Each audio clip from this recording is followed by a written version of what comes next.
In the forest-fringed village of Umuji, there lived a humble hunter named Obina. Day after day, he journeyed into the thick woods with nothing but his father's old bow and his mother's prayers. But misfortune followed him like a shadow.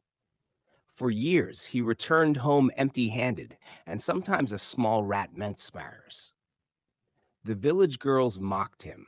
What woman would marry a man who cannot kill a squirrel? Even the elders shook their heads in pity. He was drowning in debt, clothed in ridicule, and fed only by hope.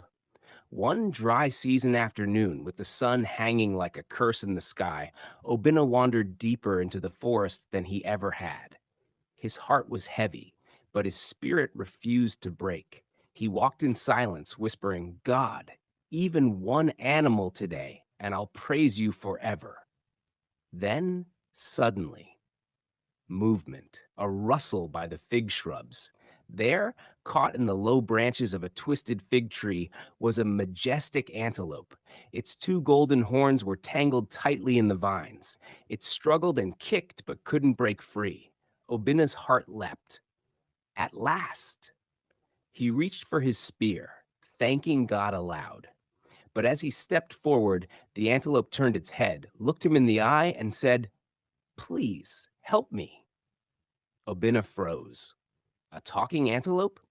He stumbled backward in fear, whispering prayers, confused and shaking. But the voice came again, soft and pleading. Free me, hunter. I do not want to die by your hand. Torn between fear and compassion, Obina slowly lowered his spear.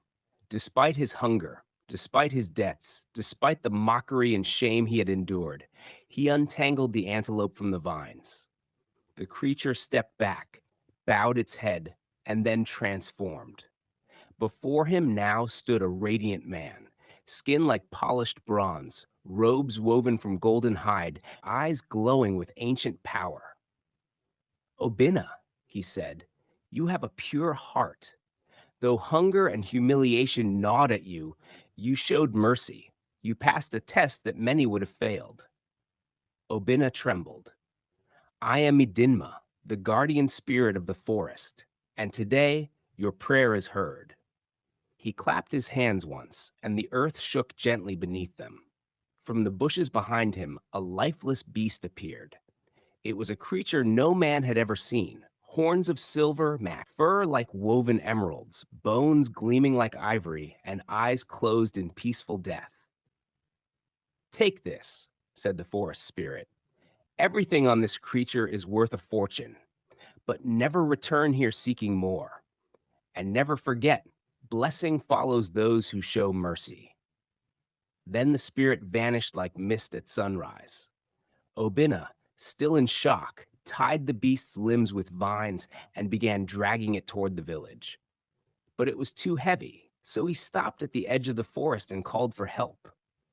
When the villagers saw the size and beauty of the beast, they ran to assist him. Together, they pulled it into the village square. The news spread like wildfire, across rivers, over hills, to distant towns. Traders came, herbalists came, chiefs came. Everyone wanted a part of the beast. Its hide became sacred cloth. Its bones were carved into charms. Its meat was preserved and sold for silver.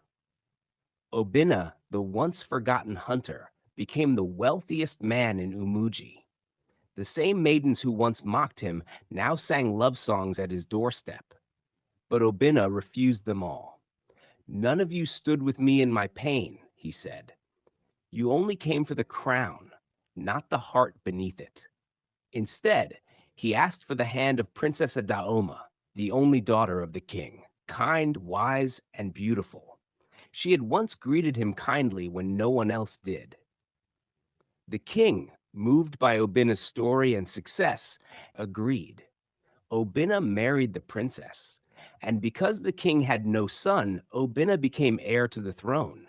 And so the man who once walked the forest barefoot and broken became the prince of the land, not by greed or revenge, but by mercy, humility, and a heart that listened when the world expected him to strike. And from that day forward, the people of Umuji taught their children, A sharp spear may win a battle, but a soft heart wins a kingdom. If you want to know what happened next, please subscribe, comment your interest for the next part, like, share, and tap the notification button to get notified for more. Thanks for watching.